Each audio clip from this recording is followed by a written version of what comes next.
Bonjour, bienvenue. Bienvenue à cette présentation sur le retour d'expérience du programme Vitam en termes de mise en place de l'agilité. 7 ans de fonctionnement, tâtonnement et adaptation, c'est peu de le dire. Je vais commencer par me présenter. Je suis Thierry Deville-Chabrol, architecte technique au sein du programme. J'aurais dû présenter aujourd'hui avec ma collègue Alice, mais elle n'a pas pu être parmi nous. Je vais essayer d'être au niveau, surtout pour les questions. Et on va y aller. Un petit remerciement au sponsor. Et on entame sur une petite présentation du contexte avant de décrire le mode agile. Donc, au début des années 2010, les responsables de 3 ministères en charge des archives définitives font un constat. Ces trois ministères, c'est ceux des armées, culture et affaires étrangères. Ils font un constat, une superbe phrase inventée par quelqu'un qui est présent dans la salle, un tsunami numérique approche. Un tsunami numérique. C'est-à-dire que, par exemple, les archives nationales ont constaté qu'en une année, ils avaient reçu autant de documents archivés numériques que tout le stock qu'ils avaient constitué depuis les années 80. Et surtout, en plus, avec des formats de plus en plus différents et nombreux. Et ça allait causer un souci parce que leur solution, s'ils avaient une solution d'archivage, elle n'était pas en capacité de supporter cette vague croissante qui allait arriver. Donc là, étonnamment d'un point de vue d'un modeste fonctionnaire que je suis, les 3 ministères ont une idée ensemble. Il y a eu des facilitateurs. Ils se sont dit, on a un problème, on va tous avoir le même. Plutôt que d'écrire chacun une solution de notre côté, on va construire une solution commune. Ce qui, pour ceux qui connaissent un peu les problématiques interministérielles, n'est pas une gageure. Ils ont constaté aussi, après avoir commencé à réfléchir, qu'ils avaient beaucoup de besoins communs, mais il y avait quand même un certain nombre d'usages différents. Les armées, par exemple, ils utilisent du classifié, des choses comme ça, qui n'intéressent pas tellement la culture, qui, elle, a besoin de pouvoir rediffuser des infos. Bon. Ils se sont donc dit, on va essayer de faire un truc commun, mais qui va correspondre au plus petit dénominateur commun. Et donc la solution qui a été retenue, c'est construire un logiciel sous forme de back-office, qui pourra être réutilisé dans le contexte de chacun des utilisateurs finaux. Alors, il y a un procès d'attention, on se dit on va faire quelque chose ensemble, on va construire une solution qui nous va à tous, mais maintenant il faut qu'on le finance. On a des sous, mais ce serait bien si on pouvait en avoir encore plus par ailleurs. Et à ce moment-là, il y avait ce qui s'appelait le PIA, Programme Investissement et Avenir, qui donnait pour des projets un peu novateurs, sommes conséquentes, mais à certaines conditions. Donc la liste, favoriser la réutilisation du logiciel. Donc ça, on s'est engagé à essayer de trouver des gens qui voudraient prendre Vitam pour traiter leurs archives. Publier le logiciel en open source, pas de souci, on publie sur GitHub. Faire appel à des TPE, PME dans les marchés, bon, très bien. Et aussi faire du mode agile. Ah oui, mais alors pourquoi du mode agile ?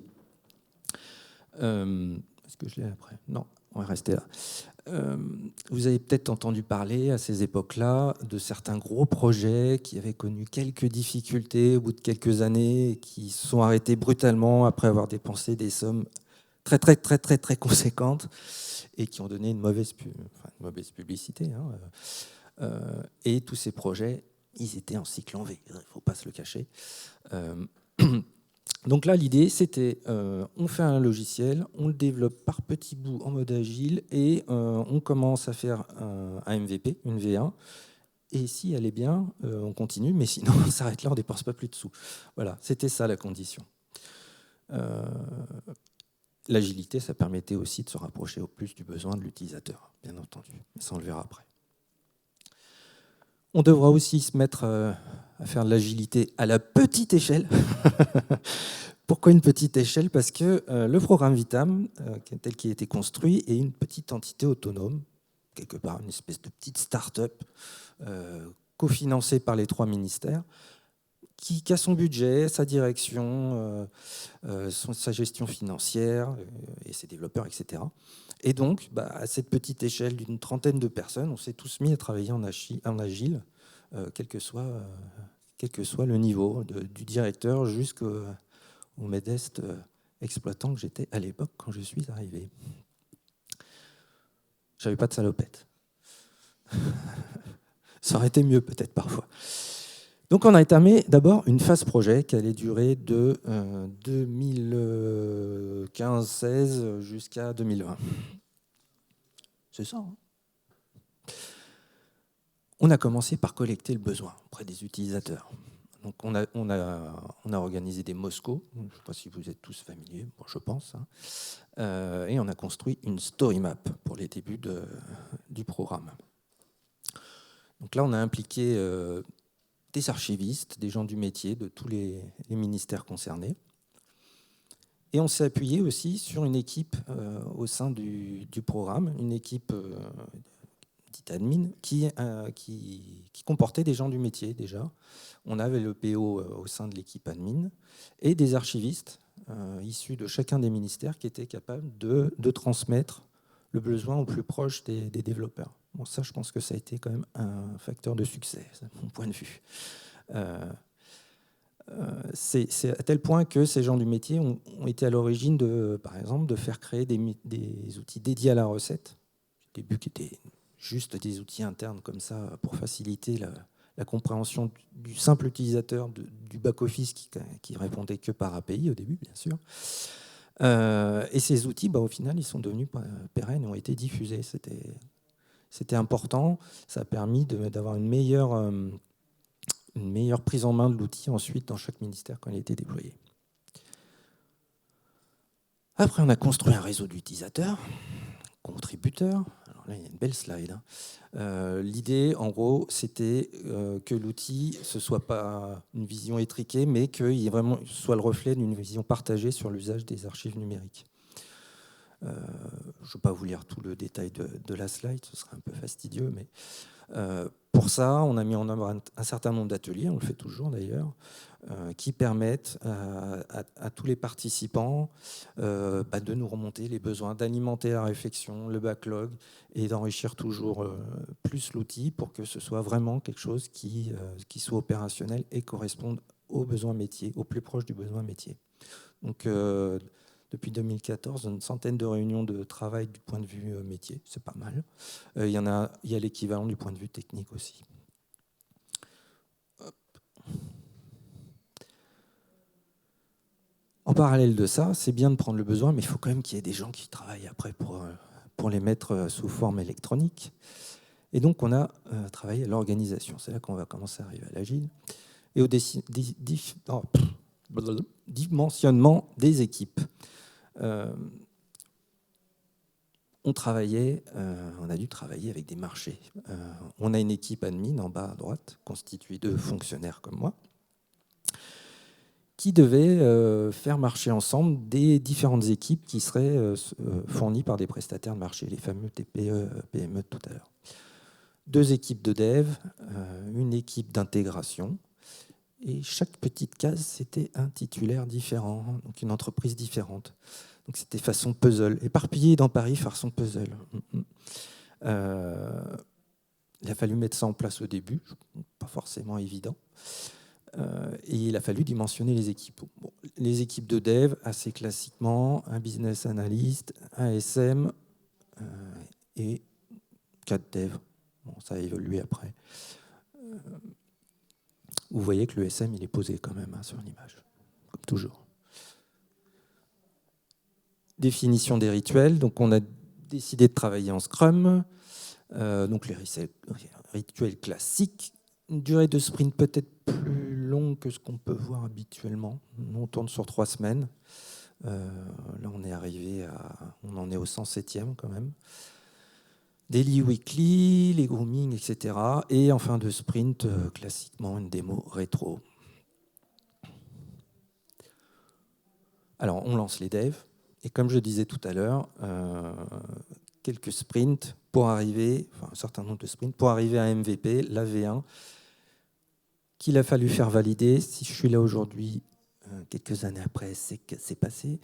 Mais ça aurait pu être stop. Hein. D'un point de vue du contribuable, maintenant, je trouve que c'est une démarche relativement saine quand on sait que c'est l'argent public qui finance. Voilà. Pour appuyer la démarche agile, il fallait aussi un outil. Comme on travaille avec des outils open source et qu'on voulait favoriser aussi l'outillage français, on s'est basé sur Tulip. Il n'y a pas que ces critères-là, hein, c'est parce que ça marche bien aussi, la moindre des choses, de le dire, qui nous permet de faire un certain nombre de trackers d'activité, de gérer le support aussi pour nous, on peut avoir le guide dedans, etc. Bon, ça a bien appuyé, on s'appuie de plus en plus dessus d'ailleurs, j'en reviendrai tout à l'heure. Il y a un stand là-haut si vous voulez les voir. Alors, au début, ça se passait bien, mais rapidement, on a eu des soucis. Une des équipes, un des prestataires, en fait, a constaté que ce qu'il fournissait ne correspondait pas aux besoins. On avait besoin de développeurs confirmés, agiles, maîtrisant bien Java, et il trouvait que des juniors qui n'avaient pas fait d'agile et qui galéraient comme des rats morts, si je puis me permettre. Et donc, c'est eux-mêmes qui ont jeté l'éponge et qui se sont dit, on s'en va. Vous doutez bien que pour nous, ce n'était pas forcément évident. Heureusement, il y avait un troisième titulaire qui faisait des petites missions ponctuelles, qui a pu reprendre ses proposés, a repris la main, et il nous a bien sauvé la mise, quand même. Mais le fait que les autres équipes soient rodées, qu'on avait une organisation basée sur de l'agilité, nous a permis quand même de passer ce cap avec une relative souplesse. Si je prends le truc en haut à gauche, la souplesse était limitée. Un peu plus, ça craquait, je pense quand même. Hein. Dans cette position-là, ça fait mal. Mais voilà, je crois qu'on n'aurait pas été avec cette organisation-là, on n'aurait pas supporté cette défection aussi facilement. Voilà, sur 3 ans ensuite, donc on a eu un MVP, on continue le mode projet sur une durée limitée. L'organisation a été modifiée, il a fallu que ça évolue pour s'adapter un peu à la montée en compétence des équipes, ils prenaient mieux les sujets, il y avait des départs aussi, hein, c'est normal, il y a un peu de turnover. Du coup, on est resté avec une équipe d'administration qui pilotait un peu l'ensemble, mais plus que 2 équipes de dev qui se partageaient un seul SM. C'était pas plus mal. Et plus de business analyst. Pourquoi plus de business analyst ? Les PO qu'on avait et les gens du métier qu'on avait sur site géraient mieux la définition du besoin, arrivaient à reprendre ce rôle en fait. Hein. Et puis c'était plus fluide ainsi. Les SM, on en a consommé pas mal sur la période aussi. Je ne vais pas dire que c'était inconsommable, mais là, on n'est pas loin de la dizaine quand même. Donc, 3 par an. Bon, avec plusieurs équipes aussi à un moment, plusieurs par équipe à un moment, mais ce n'était pas forcément évident pour eux de s'adapter à un contexte où il y avait de l'agilité, mais avec aussi un côté administratif et des marchés publics qui craignaient, qui mettaient certains liens un peu contractuels, et donc ce n'était pas trivial. Mais durant cette période, et à compter du MVP validé, on a réussi à publier une version majeure par an. Donc ça, c'était quand même un objectif fort et on a réussi à le tenir. Et un des projets de 3 ministères porteurs est arrivé en production. Donc ça, c'était quand même une petite victoire, ça ne partait pas de soi au début. Les autres projets des ministères sont arrivés en production un petit peu après cette période-là. Je vais faire une petite parenthèse sur ces projets. Il faut savoir qu'eux aussi, ils doivent implémenter le back-office et mettre une application par-dessus pour pouvoir l'utiliser. 2 de ces projets sur 3 ont choisi de travailler en mode agile pour se caler un peu avec notre fonctionnement. Je vais dire comme par hasard, c'est les 2 qui étaient en agile qui sont passés en production en premier. Après, chacun son rythme et ses contraintes. Mais c'est aussi important pour nous que ces projets aient suivi ce rythme. Ça a permis que leur propre réflexion se cale un peu avec la nôtre. Voilà. La phase de maintenance et amélioration continue. Alors, au bout de la phase projet, on a dépensé notre budget qui nous était alloué pour faire notre solution. On avait un produit qui avait complété à peu près toutes les fonctionnalités attendues à part 2-3. Cependant, le domaine fonctionnel sur lequel on travaillait, l'archivage longue durée, nécessitait que la solution elle soit supportée quand même dans le temps. Les archives elles peuvent durer des dizaines d'années, voire plus pour les archives définitives. Donc on est passé dans une phase où on fait du support assez classique, mais aussi on crée des nouvelles fonctionnalités pour coller au métier d'archiviste numérique, qui est une activité qui en fait se cherche encore. Elle est un peu en évolution, enfin en création, en évolution. Et donc il y a des nouveaux besoins qui émergent au fur et à mesure. Donc on a une nouvelle organisation plus restreinte qui va permettre de supporter la solution dans le temps et les projets qui sont maintenant en production.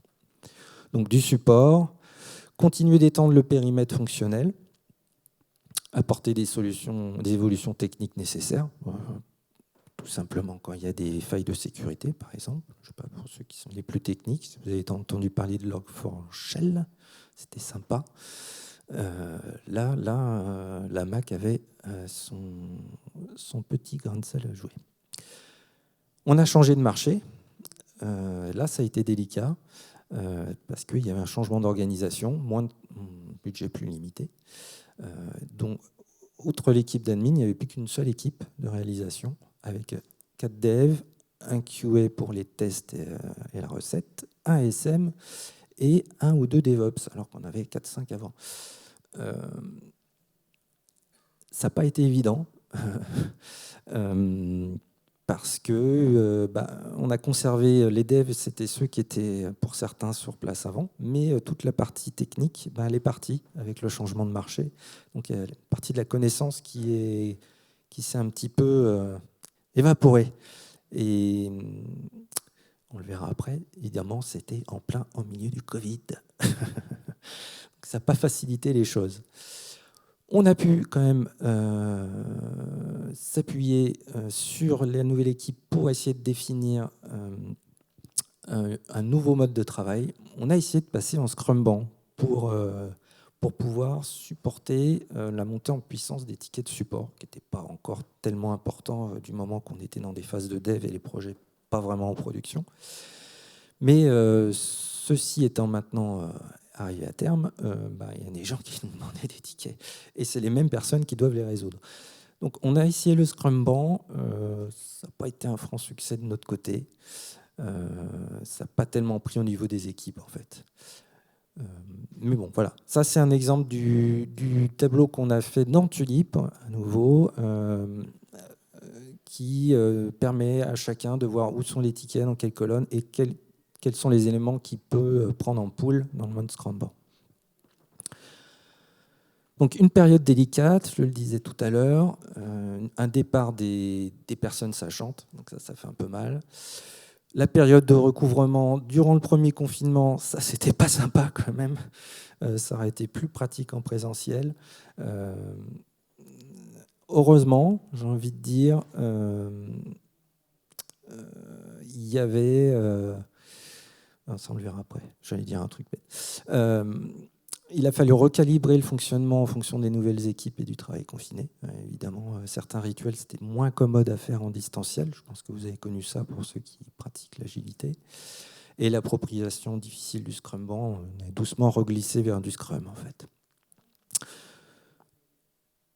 En parallèle, on est arrivé à un moment où on avait pas mal de réutilisateurs. Je vous ai dit que c'était au début presque une contrainte, mais au final, c'était quand même un point fort parce que ça nous a mobilisés pour chercher des gens et avoir des nouveaux besoins, des nouvelles expressions qui alimentaient la création du produit.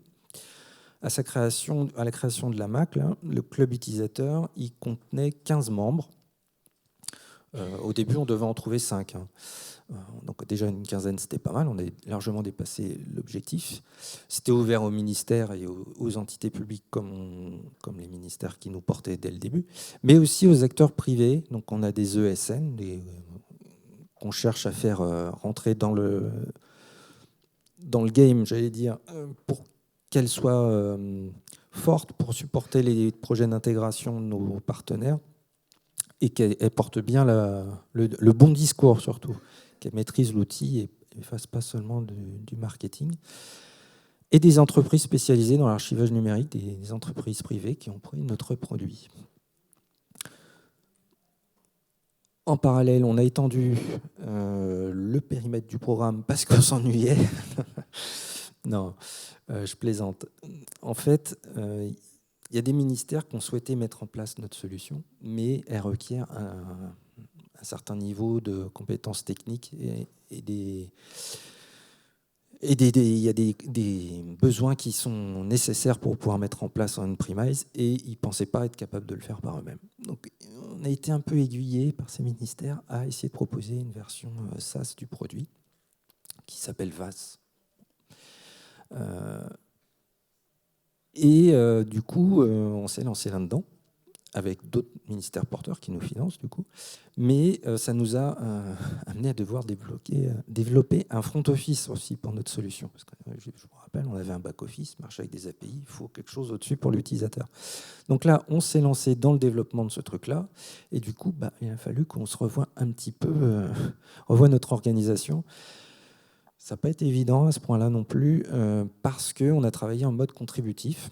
Donc on a travaillé avec 3 autres entités, dont une privée, et on a co-construit ce front office, tout en ayant chacun nos outils de notre côté, chacun nos plannings, chacun nos contraintes. Et là, nous, on a fait qu'on cherche un petit peu comment intégrer ce développement externe dans notre fonctionnement qui était dans une petite bulle jusqu'ici. Alors, on y est arrivé, ça marche, mais on se cherche encore un petit peu. Il y a des hauts, il y a des bas. Des fois, il y a des partenaires qui cherchent, un contributeur qui cherche à pousser sa solution, enfin son truc au dernier moment, mais les autres, ah non, ça compromet mon truc. Bon. C'est une autre échelle, quoi. C'est pas évident. Du coup, pour supporter ces nouveaux produits, ces nouvelles fonctions, on a refait une nouvelle équipe. On s'était débarrassé des autres, mais on en refait une, tout en partageant notre SM, qui, celui-ci, a duré. On a un qui est là depuis des années. Et on s'est trouvé à travailler en component team. Donc, une équipe qui supporte le développement du front, et l'autre qui est historique, qui supportait les développements du back. Ça avait du sens à ce moment-là. On avait un produit qui était plus mature, un truc qu'il fallait faire à zéro. Ça a permis de faire monter assez vite en compétences les gens pour développer la partie front. Mais ça a eu des travers. C'est ce qu'on a constaté, c'est que les pratiques d'une équipe à l'autre avaient envie de diverger. Ils n'avaient pas la même maturité. Même au sein de l'outil sur Tulip, ils ne l'utilisaient pas de la même manière. C'est le même outil. Les devs, pour faire des trucs divergents, ils sont forts. Et du coup, ça, plus le Covid, ça a été un peu compliqué. Et là, j'arrive au point que je voulais évoquer tout à l'heure. Tulip, pour le coup, on était bien content de l'avoir quand on était en distanciel complet. Les tableaux de tâches virtuels, pouvoir rédiger nos US, les retrouver, etc. C'était quand même pas mal, parce que le tableau avec les petits post-it à trimballer chacun chez nous, là, on aurait été un petit peu mal. Donc là, c'était bien. Mais l'intégration de cette nouvelle équipe a amené quand même une certaine dissonance au sein de l'organisation. C'est le recul qu'on a maintenant. Et enfin, l'extension du périmètre. On est arrivé à faire un back-office, il est repris, on a un front-office, on l'a mis dans une version SaaS qui est en prod depuis 1 an. On a un truc qui ne marche pas trop mal. Mais on nous demande de nouvelles fonctions, je vous l'ai dit. Le métier d'archiviste numérique, il se cherche. Il y a des contraintes qui pèsent sur lui, quand il y a des trucs comme la RGPD qui sort, même si les archives en sont un petit peu à côté de ça, bon, ça ne facilite pas. Et il y a des sujets comme par exemple la signature électronique ou la mise au point d'un espèce d'entonnoir qui alimenterait notre outil de manière automatique. C'est des besoins qui ressortent. Donc ça, on s'est lancé là-dedans. On cherche des financements jusqu'ici, on les a. Je ne sais pas si ça durera. Mais du coup, il faut qu'on arrive à suivre parce qu'on est un petit peu à ISO équipe. On recrute pas, on essaie de recruter, mais je sais pas chez vous, mais le contexte en ce moment, c'est pas facile de trouver des gens sur le marché. C'est un peu contraint. Du coup, pour essayer de supporter ça, on a décidé de changer notre politique. On était en component team, 2 équipes qui faisaient des produits séparés. On est passé plutôt en feature teams. Chaque équipe doit pouvoir intervenir sur tous les aspects du logiciel. Donc, ils sont en mode full stack, les devs. Ça permet aussi... Alors, déjà, eux, ils sont contents parce qu'ils font des choses différentes de ce qu'ils faisaient avant. Et ça, c'est bien. Ils sont plus motivés, ils ont de l'appétence, ça leur donne des nouveaux challenges. Ils avancent bien. Les compétences, elles sont mieux réparties. Ça évite le bus factor quand il y a un sachant qui part et que c'est dur à remplacer. Là, on l'a moins. Ils savent mieux. Ils ont une meilleure connaissance des outils. Et ça favorise l'harmonisation des pratiques. Alors, là, c'est plus facile de leur faire prendre des pratiques communes et de les respecter. Cependant, comme je vous le disais, on a une charge croissante et des effectifs au constant niveau de l'admin. Donc, on devient au niveau de l'admin presque un goulet d'étranglement pour alimenter les équipes parfois.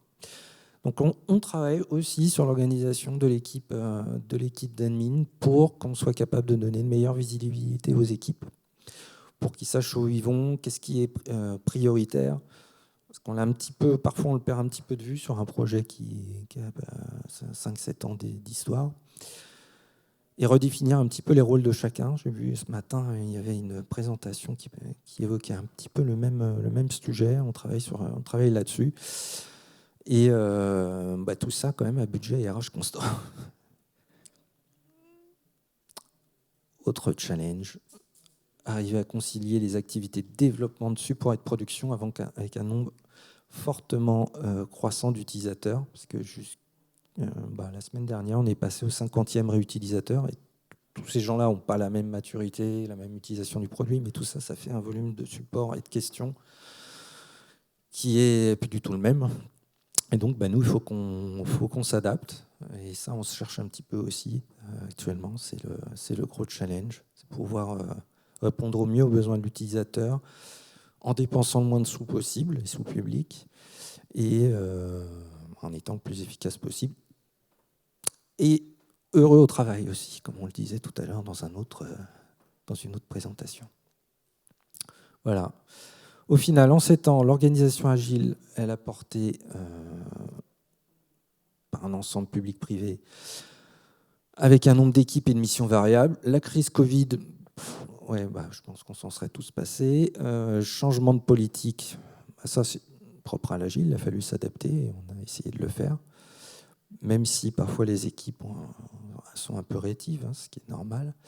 Et des changements de marché, ça c'est inhérent à la fonction publique. C'est pas le truc le plus sympa pour arriver à faire des choses quand même.